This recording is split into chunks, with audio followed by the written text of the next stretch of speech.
Muy buenas noches con todos los presentes. Vamos a proceder a presentar al doctor Alfredo Lobón Sánchez, quien en esta oportunidad tocará el tema de la regulación legal de la figura jurídica de cosa juzgada fraudulenta. El doctor es docente de la Universidad Católica Santa María, tanto en pregrado como en posgrado. Es docente asociado de la Academia de la Magistratura. Es magíster en Derecho Civil y magíster en Derecho Procesal tanto por universidades del Perú como Argentina. Dentro de su obra intelectual están los libros sobre la inconstitucionalidad del Código Procesal Civil, así como la responsabilidad civil de los jueces. Recibamos con un fuerte aplauso al doctor Alfredo Lobón Sánchez.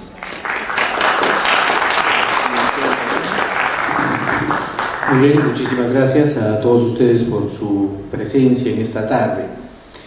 En primer lugar, quiero manifestar mi agradecimiento también al Colegio de Abogados, en la persona de su decano, de su junta directiva, por tener esta feliz iniciativa de invitar a profesionales del medio para que podamos dirigirnos a ustedes, estudiantes de Derecho, abogados, quienes con su presencia demuestran su interés por esta apasionante rama que nos ha tocado elegir, seguro por interés, por pasión, por una atracción que algunas personas sentimos de estudiar estas figuras del derecho. Pasión que por supuesto se remonta hasta más de 2000 años, más de 2500 años. Todos nosotros recordamos que los romanos fueron quienes edificaron, quienes construyeron el derecho. Y los juristas más entendidos afirman de que son muy pequeñas las modificaciones que tiene el derecho actual en relación a esa obra magnífica que los romanos legaron al mundo. Muy bien, el tema que les ocupa el día de hoy es el tema de la nulidad, de la pretensión de nulidad de cosa juzgada fraudulenta. Y esta es una figura nueva en nuestro ordenamiento procesal civil. Y siendo una figura nueva, regulada en el Código Procesal Civil de 1993, entendemos que debe también tener una regulación moderna, una regulación que va a perdurar en el tiempo, porque los ideólogos del Código Procesal Civil, cuando este código empezaba a surgir, a darse a conocer sus grandes innovaciones, dijeron que se trataba de un código moderno, dijeron que se trataba de un código de tercera generación, dijeron que se trataba del código del nuevo milenio, empezada su vigencia en el año de 1993, a pocos años del nuevo siglo, del siglo XXI en el que nos encontramos. Se tenía gran expectativa por el nuevo siglo y decía que este código iba a regular la justicia civil en el Perú con gran eficiencia, con gran sentido de justicia y de celeridad procesal. Nosotros hemos llegado sin mayor novedad al año 2015, estamos en pleno siglo XXI y estamos haciendo también un balance crítico de las bondades de la justicia civil en el Perú a mérito de este Código Procesal Civil peruano de 1993. La situación por parte de los críticos, de la doctrina más especializada e incluso de los propios propugnantes del nuevo Código Procesal Civil es una suerte de desazón. Y es una suerte de desazón porque la justicia civil no ha mejorado, porque los procesos judiciales no llevan a un feliz término en poco plazo, sino en una duración más o menos larga y extensa, porque el proceso civil concebido con esta serie de audiencias, ¿no? Audiencia de saneamiento, audiencia de pruebas, antes teníamos la audiencia de conciliación, y donde existe una suerte de inactividad por parte de las partes entre audiencia y audiencia, hace que si uno de los litigantes logra frustrar la audiencia de pruebas, todo el tiempo perdido, 2 o 3 o 4 meses, a veces más, para esperar que esta audiencia de pruebas llegue a su oportunidad el día D, presente un certificado médico u otra medida de dilación procesal y no se lleva a cabo. Consecuentemente, es un proceso que en su concepción no ayuda a la celeridad procesal. Pero será solamente estos defectos que estoy señalando de la dilación del tiempo, del tremendo rechazo por parte de los jueces en relación a las demandas. Ha sido modificada últimamente las causales de improcedencia de la demanda de 7, han pasado a ser solamente 5, y todavía esto es un exceso en relación a otras legislaciones. Pero ¿serán solamente los problemas que presenta el Código Procesal Civil los referidos a su larga duración? ¿Serán solamente los referidos a la calificación de la demanda? ¿Serán esas nuevas figuras jurídicas que ha regulado nuestro Código Procesal Civil siquiera la esperanza que podamos tener de que estamos mejorando en materia jurídica y en materia de justicia civil para nuestro querido país? Parece que la respuesta es negativa, lamentablemente. Y uno de esos casos es la denominada pretensión de nulidad de cosa juzgada fraudulenta. Todos nosotros sabemos qué es el fraude, o alguno de nosotros no lo conoce. Fraude es una figura jurídica, pero que se presenta en la sociedad en todo ámbito de la actividad humana. Si nosotros advertimos que en unas elecciones presidenciales, regionales, una persona se hace pasar por otra, los muertos aparecen votando, existe una alteración a las actas que contienen los resultados parciales de una mesa de votación, entonces decimos sin lugar a dudas que estamos frente a un fraude electoral. Si nosotros compramos y vamos a comprar un producto determinado, compramos por el valor de 1 kilogramo y nos venden 800 gramos, estamos realizando ¿qué? ¿O qué han hecho en contra de nosotros? Un fraude. Si el alumno plagia en su examen, o si un alumno se presenta en vez de otro a un ingreso a una universidad, estamos frente a la figura ¿de qué? Del fraude. Consecuentemente, el fraude no es sino un mecanismo, un ardid, es un engaño que utiliza una persona en contra de otra. ¿Con qué objeto? Con el objeto de obtener un beneficio indebido, ilegalmente, alterando las reglas del juego. Ese es el fraude normal, el fraude común. La figura del fraude se va a aplicar a todas las ramas del derecho. Por supuesto que la figura jurídica del fraude tiene su máximo desarrollo en el derecho penal, pero se presenta en el derecho civil, fraude al acreedor. Se presenta en el procesal civil, nulidad de cosa juzgada fraudulenta. Y en todas las ramas vamos a encontrar que existe la posibilidad de incurrir un fraude. ¿Por qué? Porque lamentablemente el fraude y el ser humano van de la mano. En toda sociedad existen personas honestas y personas que no lo son. En toda sociedad existen algunos sujetos que quieren sacar ventaja de la inocencia del otro y aprovechándose de su falta de experiencia, de su falta de conocimiento, de su falta de entendimiento de alguna situación, incurren en actos de ventaja indebida utilizando algún ardid. El Código de Hammurabi, más de 2000 años atrás, sancionaba el fraude y no ha existido ningún código moral ni ningún código jurídico que no lo haya sancionado. Ahora bien, trasladando esta situación del fraude a nuestra realidad concreta y en materia de derecho civil y de procesos civiles, podemos nosotros encontrar la figura del fraude procesal regulada en el artículo 178 de nuestro Código. El artículo 178 de nuestro Código Procesal Civil es el último del título respectivo a nulidades procesales, que van del artículo 171 al 178. Y sin embargo, no se encuentra esta regulación del 178 y del 171 al 177 dentro del título respectivo a medios impugnatorios. Por esta razón surge la pregunta: ¿la pretensión de nulidad de cosa juzgada fraudulenta es un medio de impugnación o no es un medio de impugnación? Y, en términos generales, la regulación sobre la nulidad procesal, ¿son medios de impugnación o no lo son? Si es que lo son, ¿por qué no se hallan regulados en el acápite respectivo de medios impugnatorios?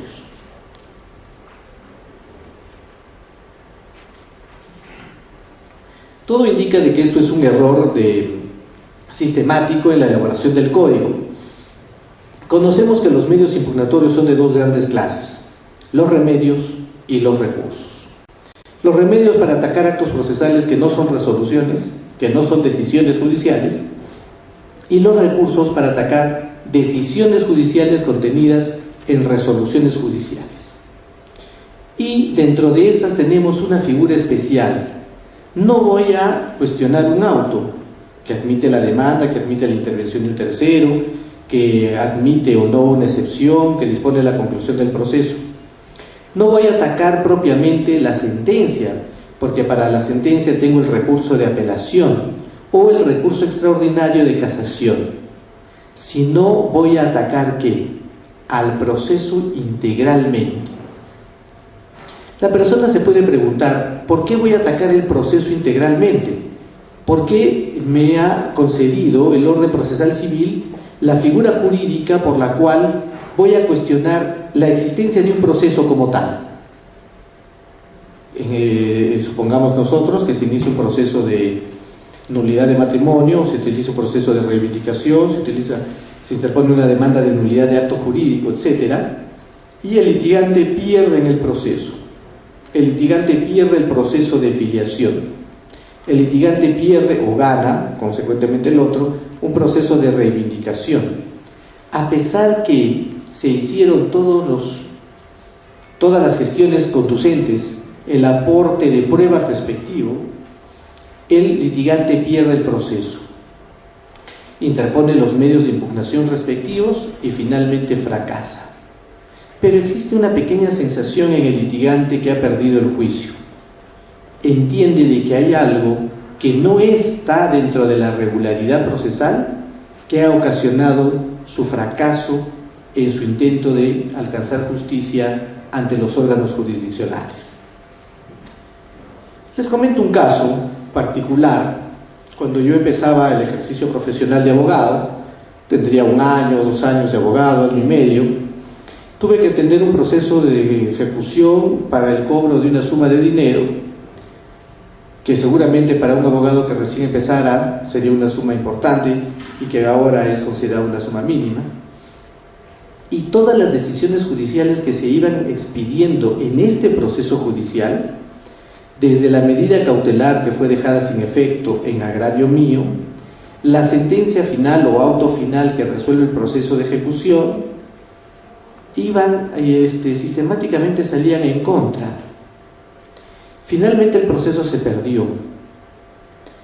Bueno, sería la falta de inexperiencia, no serían suficientes los argumentos para convencer al juez, pero luego de 2 años, 3 años o 4 años, tomo conocimiento que este abogado, que era el abogado de la parte contraria mía, un abogado con mucha experiencia, era el padre del hijo de la jueza que llevaba el caso. Quiere decir que entre la jueza, que era soltera, y este doctor era casado, tenía un hijo extramatrimonial con la magistrada que llevó mi caso. Consecuentemente, era previsible, y solamente me entero después de mucho tiempo, que mi suerte en ese proceso judicial estaba echada. Y por supuesto que la suerte mía y de todos los litigantes que en ese juzgado ventilaban sus casos teniendo como abogado al padre del hijo de la jueza. La pregunta es si ante esta circunstancia, ¿qué se puede hacer? ¿Qué se puede reclamar? Siempre la justicia civil y la justicia penal han considerado que ante circunstancias probadas de dolo, de actos delictivos, de dádivas entregadas a los magistrados, o sea, todos los casos que les estoy mencionando con una connotación dolosa, en algunos casos delictual, la justicia ha considerado una figura que se llama una figura jurídica que se llama la figura de la revisión civil. ¿Qué es la revisión civil? La revisión civil es un símil, es un paralelo a la revisión penal. Cuando nosotros estudiamos en la universidad, a todos nos dijeron, si un litigante le declara culpable por la muerte de una persona, ¿no?, y luego resulta que el muerto no está muerto, sino está vivo, entonces él, justiciable, condenado, que está purgando pena privativa de la libertad, va a decir, momentito, señor, a mí me han condenado por el asesinato de fulano y tal, y ahora sabemos que está vivo. Entonces yo no lo maté y consecuentemente soy inocente. Esta figura sencilla y lógica, además, de absoluta lógica, sí se conocía en la justicia civil con el nombre de revisión civil. Y la revisión civil tiene dos aspectos concretos. La primera es la existencia de un acto doloso, fraudulento o delictivo cometido por el juez, o cometido por una de las partes en agravio de la otra, o cometida por ambas partes en agravio de un tercero. El último caso es el proceso simulado para perjudicar a otro. En uno de los casos, la existencia de una escritura pública falsa, ¿no?, que hace ganar el proceso judicial. En cierta oportunidad, un justiciable demandado por un juicio de filiación, preocupado porque es un señor importante, de muchos negocios, de mucha capacidad económica, y sin embargo una persona sencilla le reclama la filiación del hijo que ha tenido, no tuvo mejor idea que convocar a uno de sus antiguos empleados, entregarle una fuerte suma de dinero y decirle, anda a la notaría y por escritura pública puedes reconocer a este hijo. Cuando él fue demandado, ¿qué pasó? No me pueden interponer una demanda de filiación de un hijo que está reconocido, y me he enterado precisamente porque he realizado averiguaciones en relación a este tema. Este clarísimo acto doloso tendría que dar mérito, ¿no? Seguramente en el proceso judicial se declarará infundada la demanda de filiación, pero la persona, si logra conocer que este reconocimiento es un acto doloso, como que efectivamente lo fue, tendrá que recurrir ¿a qué? A la justicia para denunciar el acto doloso y dejar sin efecto el proceso judicial, en este caso desfavorable a su persona. La segunda razón por la cual el orden jurídico ha regulado siempre de manera uniforme la revisión civil es la existencia de nuevos medios de prueba, desconocidos en el momento en que se llevan el proceso judicial y que consecuentemente son determinantes para la suerte del proceso judicial. Nosotros, en nuestro Código Procesal Civil, tenemos la obligatoriedad de presentar todos los medios de prueba al momento de interponer la demanda.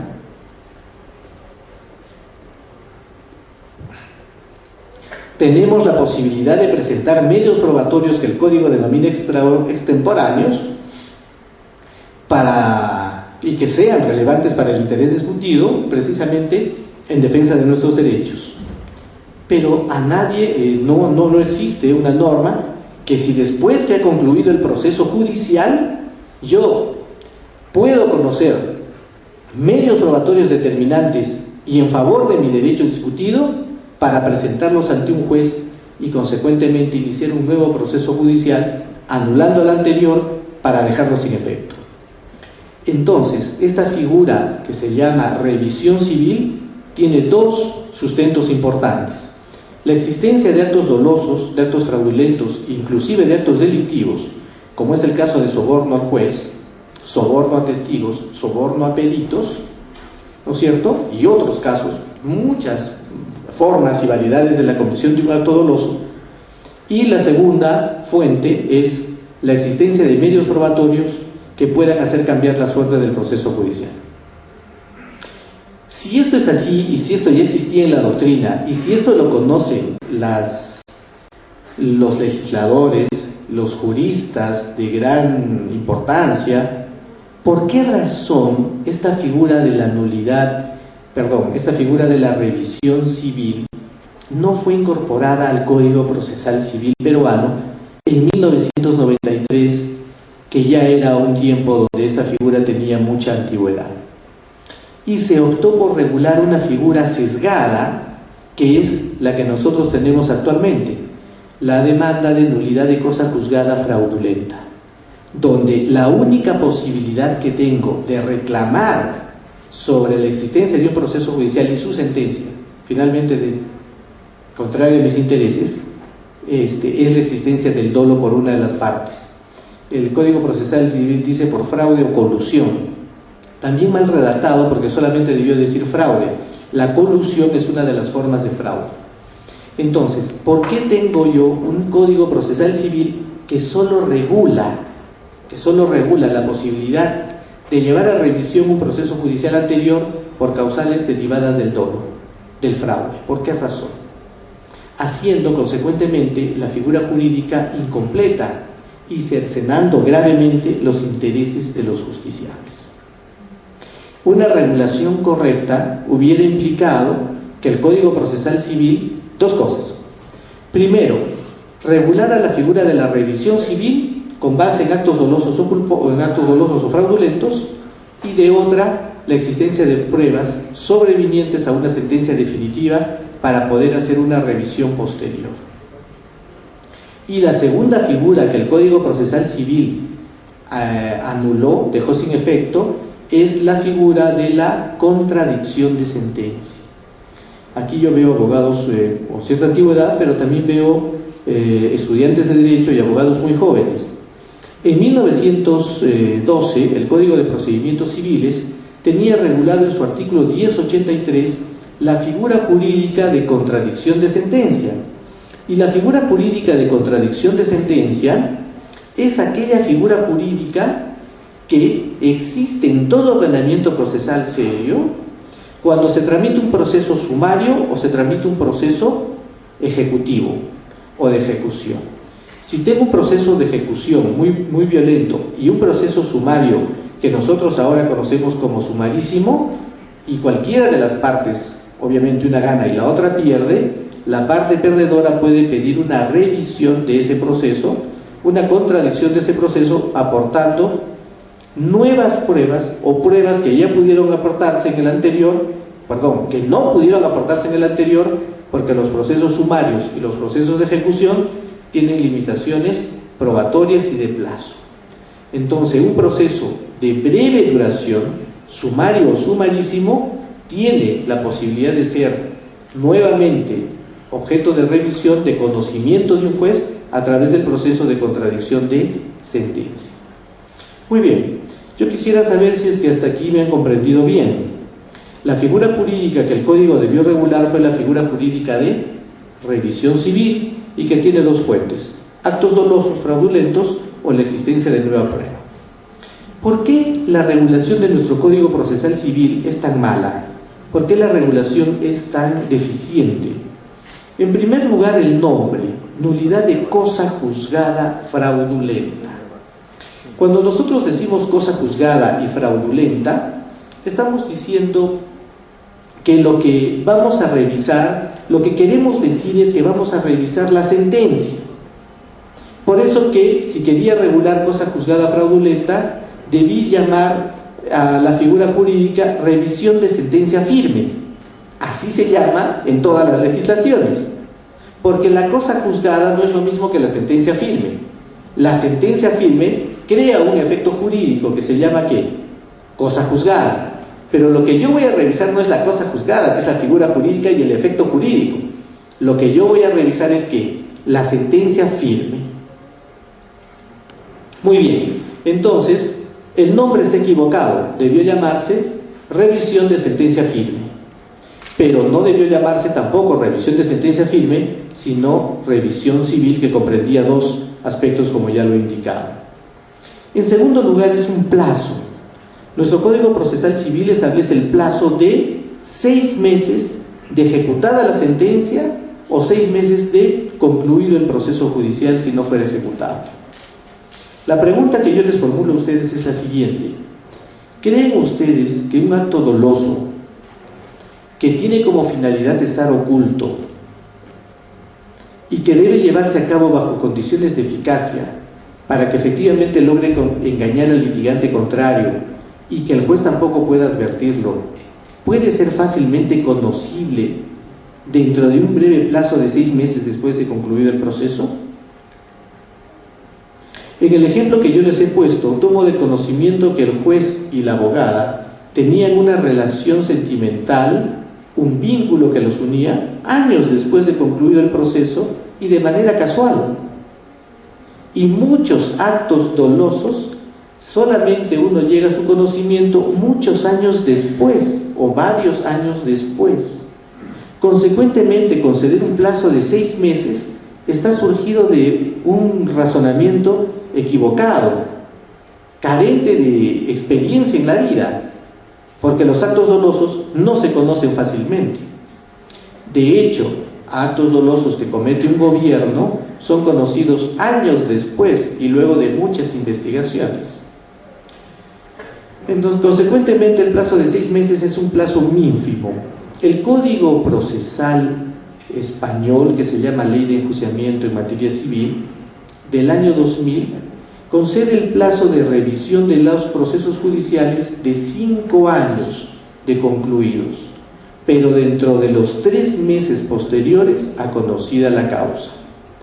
Vuelvo a repetir, concede el plazo de 5 años o hasta 5 años, pero dentro de los 3 meses siguientes a conocido el hecho fraudulento o la nueva prueba.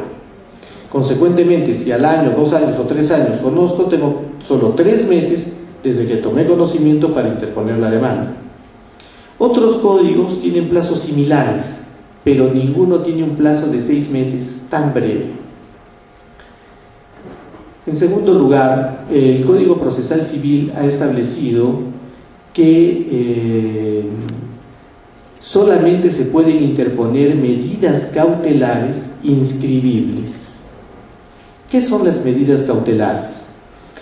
Las medidas cautelares es de repente la figura jurídica más importante dentro de la regulación procesal civil. ¿Por qué? Porque tiene como finalidad hacer efectivo el valor eficacia en el proceso. Una medida cautelar me puede salvar la vida, puede hacer efectivo el derecho, y no interponer una medida cautelar significaría que mi derecho sea gravemente lesionado o venga irreparable. Consecuentemente, si yo, como parte de un proceso judicial, en condición de demandado, me ordenan pagar una suma de dinero, han embargado mis bienes y rematan los bienes, y luego resulta que ese proceso judicial en mi contra, de obligación de dar suma de dinero, es fraudulento, tengo que interponer mi demanda de nulidad de cosa juzgada fraudulenta. Con suerte, dentro de los 6 meses, si me enteré vencidos esos 6 meses, mi suerte está echada, así tenga la razón. Pero con suerte interpongo dentro de los 6 meses y digo: señor juez, solicito que se paralice la ejecución de remate de mis bienes, porque tengo la prueba que determina que este proceso judicial se ha llevado a cabo mediante un acto de graves consecuencias de carácter penal o fraudulento. El juez no podría paralizar la ejecución del remate de mis bienes porque solo proceden medidas cautelares inscribibles. El juez no puede permanecer atado de manos por la norma procesal.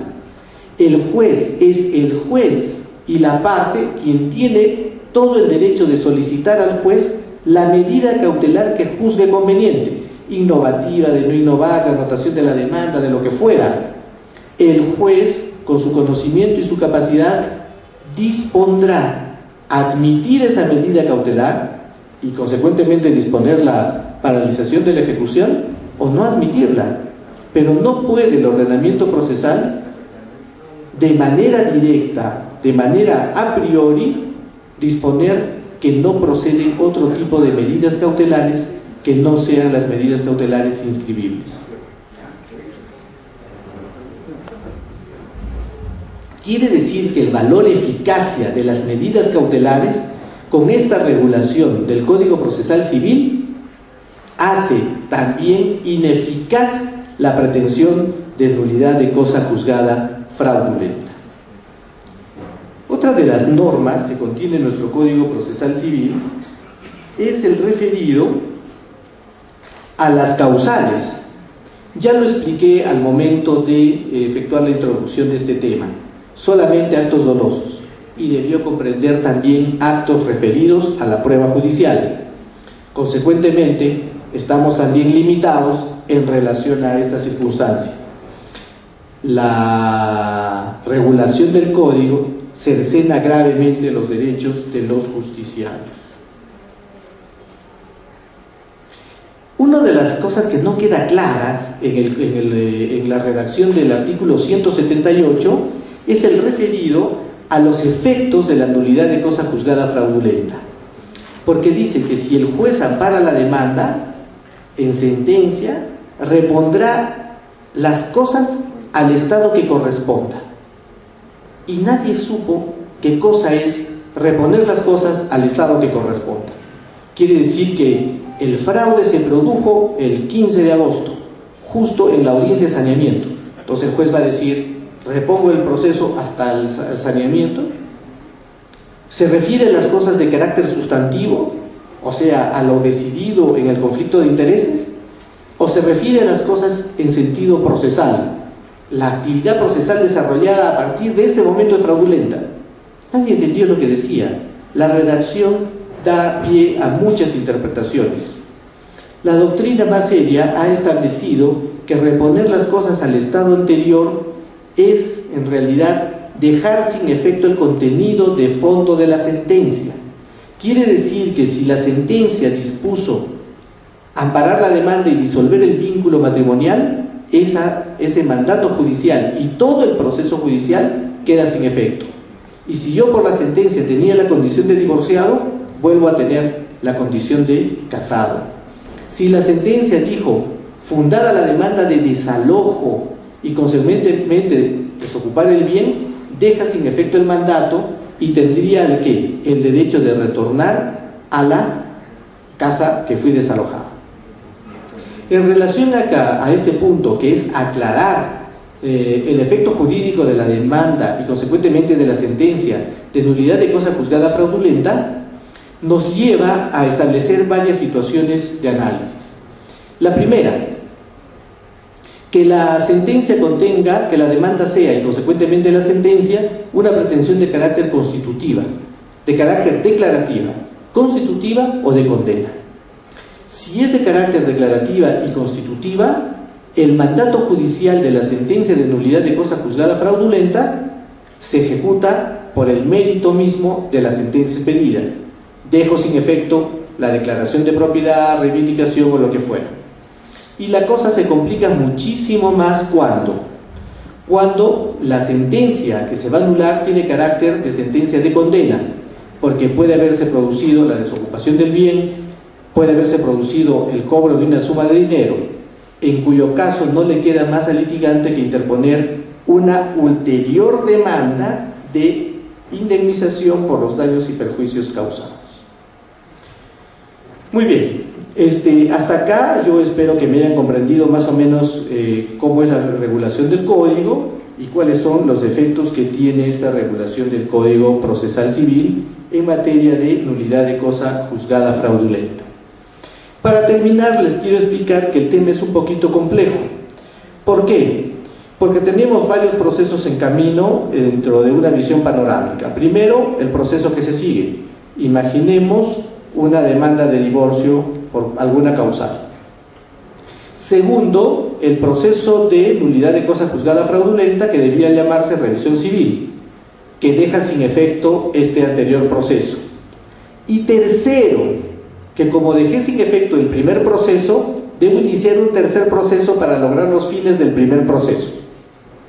Vuelvo a explicar. Imaginen ustedes que yo interpongo la demanda de divorcio y la pierdo por un fraude del demandado. Tengo que iniciar el proceso en que se declare ¿qué? La nulidad de este proceso. Una vez que he logrado iniciar la nulidad de este proceso, que he logrado con el segundo proceso de nulidad declarar nulo como tengo la condición de demandante, tengo que volver a ¿qué?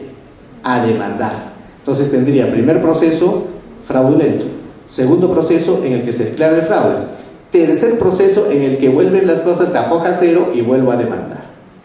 ¿Sí? En el caso de lo penal, y por ejemplo el delito de corrupción de funcionarios y concretamente de magistrados, tendría que iniciarse un proceso cualquiera, un desalojo, en el cual el juez recibió dinero, ¿no es cierto? Y perdió su imparcialidad y decidió resolver en favor del demandado. Segundo proceso judicial que inicio es precisamente el proceso penal en el que logro demostrar que el juez recibió dinero. Tercer proceso, el de nulidad de cosa juzgada fraudulenta, bajo la sentencia de penal que me ampara y que dice que el juez recibió dinero. Y cuarto proceso, el proceso en el que nuevamente tengo que volver a iniciar la demanda interpuesta. Muy bien, esos son algunos alcances sobre esta figura muy bonita, muy interesante, y yo me siento sumamente complacido de la enorme acogida que ha tenido esta pequeña disertación, conversatorio con ustedes, y muy agradecidos por su tiempo. Muchas gracias.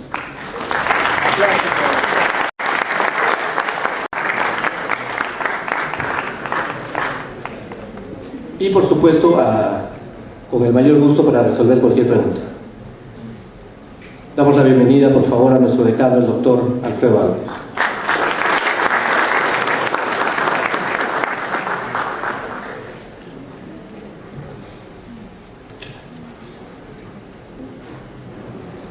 ¿Alguna pregunta?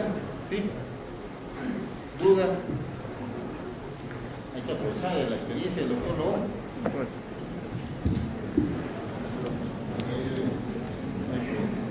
A ver. Doctor, buenas tardes. Una consulta. ¿Se podría interponer una demanda de cosa juzgada fraudulenta en el caso de que la persona A siguió un proceso en contra de B de reivindicación, pero A en la audiencia de saneamiento fallece? Sin embargo, el proceso continúa. Al final se emite sentencia favorable a A que falleció. La parte contraria apela, pero sin embargo la sentencia confirma la de primera instancia, ¿no? La de segunda instancia confirma la de primera instancia. Pero debemos tener en cuenta que en este caso el demandante falleció antes de que se emita sentencia en primera instancia.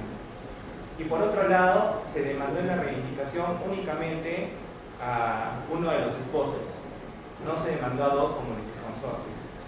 ¿Procedería en ese caso, doctor, la cosa juzgada fraudulenta? Del ejemplo que nos da nuestro estimado colega, la respuesta es negativa, porque no hay ni nueva prueba ni acto doloso. Lo que existe es el fallecimiento de una persona y consecuentemente proceso nulo. Todo acto procesal llevado a cabo contra un litigante que ya no existe es nulo. Lo que sí sucede en la práctica es que nada se advierte, que puede llegar a última instancia, etcétera. Y ahora, otra circunstancia es que yo, conociendo que el proceso, en el ejemplo puesto, no se da, pero sí se da al revés. Yo como demandante sé que el demandado ha fallecido, contra un demandado fallecido sigo demandando, logro una sentencia, se ejecuta la sentencia y luego recién que se logra advertir que el proceso se siguió contra nadie, ¿no es cierto? Ese sí sería el proceso fraudulento, con la conciencia y conocimiento de tal caso. Y en el caso que usted me propone, sería un caso de nulidad de los actuados desde el momento mismo del fallecimiento del litigante. Doctor, pero entiendo de que la nulidad se puede pronunciar, bueno, en primera instancia y en segunda instancia, ¿no? Como conjuntamente con la apelación. Pero el hecho de que hayan pasado los plazos, en esta parte la parte tuvo conocimiento del fallecimiento del demandante posteriormente a la casación. En ese caso ya no, bueno, todo quedaría ahí. Claro, a ver, la sentencia fue en perjuicio del demandado contra un demandante muerto, ¿sí? Por eso, la raíz del problema es que no hay proceso válido. Ahora, ante esta circunstancia, ¿qué cosa va a reclamar el demandado? ¿Que no hay proceso válido o que la sentencia es injusta? ¿Cómo? Porque si yo puedo decir la sentencia es injusta, tengo derecho al medio impugnatorio de apelación. Y si voy a decir no se ha seguido un proceso judicial contra un muerto, entonces el proceso es de nulidad. ¿Podría caber la nulidad de cosa juzgada fraudulenta? Conforme a la regulación de nuestro Código Procesal Civil es un poco difícil, porque el dolo tienes que demostrarlo, y en este caso no existió dolo, por lo menos evidente, sino desconocimiento. Por eso que cabría la figura de la revisión civil más amplia para que resuelva un grave problema existente en el proceso, y no únicamente en la sentencia, que es el caso que nuestro compañero menciona. Nuestro compañero menciona un caso de un vicio grave, un descalabro procesal, sin embargo no advertido y que afecta a la validez de la decisión final, que es el sentido de la revisión civil.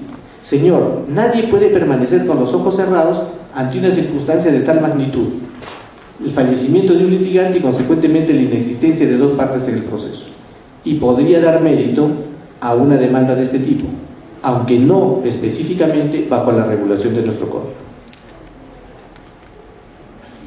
¿Alguna otra pregunta, por favor? Buenas tardes, señor decano. Buenas tardes, doctor.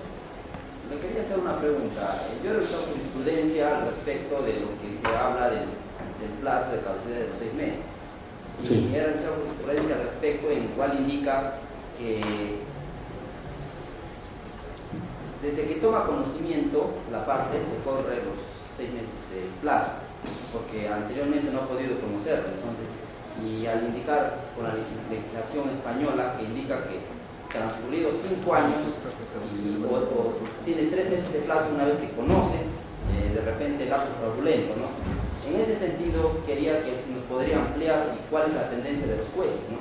Si respetan cabalmente los 6 meses, así no haya tenido conocimiento la parte, o previo conocimiento de la parte, recién corre a correr el plazo de caducidad de 6 meses, la interconexión de la demanda. Muy bien, muy interesante la pregunta, y doblemente interesante porque nadie conoce qué es lo que piensan los jueces, porque un juez piensa de una manera y otro juez piensa de otra, y el mismo juez piensa de un modo en un proceso y de un modo distinto en otro, ¿no es cierto? Entonces, ¿quién conoce lo que los jueces piensan? La administración de la justicia, señor, dicen los jueces que administran justicia en nombre del pueblo peruano, en nombre de la nación, que dicen al final de sus sentencias, administrando justicia en nombre del pueblo peruano, ¿no es cierto? Esa garantía de la publicidad de las decisiones judiciales y de los procesos judiciales en su conjunto data desde la Constitución peruana de 1826. Imagínense, desde esa fecha todas las constituciones dijeron que los procesos judiciales y las decisiones judiciales son públicas, y el sentido de las decisiones judiciales va dirigida no solamente a las partes, sino dirigida a la sociedad entera.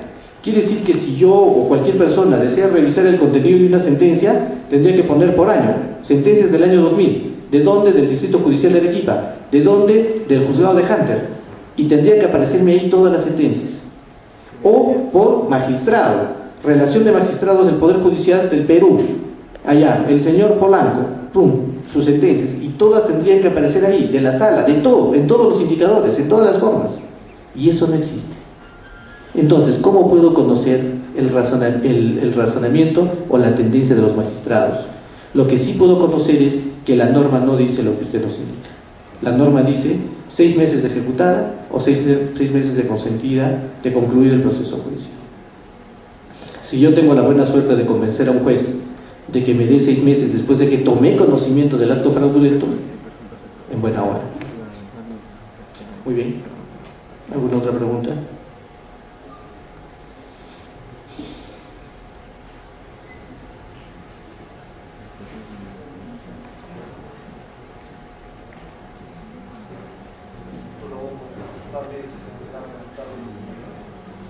De verdad que estoy muy feliz por ver al colegio y otra vez nos diste usted una charla de jugada fraudulenta. Yo he sido su alumno en la Universidad Católica de Santa María. Doctor, la pregunta es la siguiente. Se trata de casos reales en los cuales en el año 2009 se interpone una demanda de desalojo entre el señor A con el señor B. Resulta que el señor A tiene un título, un documento de compra-venta ante un juez de paz. El pues, en la ciudad de Pedregal. Y este señor no logra inscribirlo en el registro público, por así decirlo, porque estaba en proceso de formalización del distrito. Es decir, se inicia el proceso y al final el señor B, quien demanda de Saloco, el señor B había comprado de la primera persona que lo había vendido al señor A, lo había comprado y lo había inscrito en el registro público. Y este señor lo demanda al señor A y el señor sale con su escritura imperfecta, con esa escritura imperfecta y la declara infundada. Se apela, se le declara infundada, apela y confirma la sala de Camaná. La sala de Camaná dice que el señor A tiene un título que la ampara. ¿El señor B? Sí, claro, tiene un título que la ampara. Y es así, señor doctor, de que el otro paso que recurre el señor que tiene el derecho inscrito interpone una demanda de reivindicación.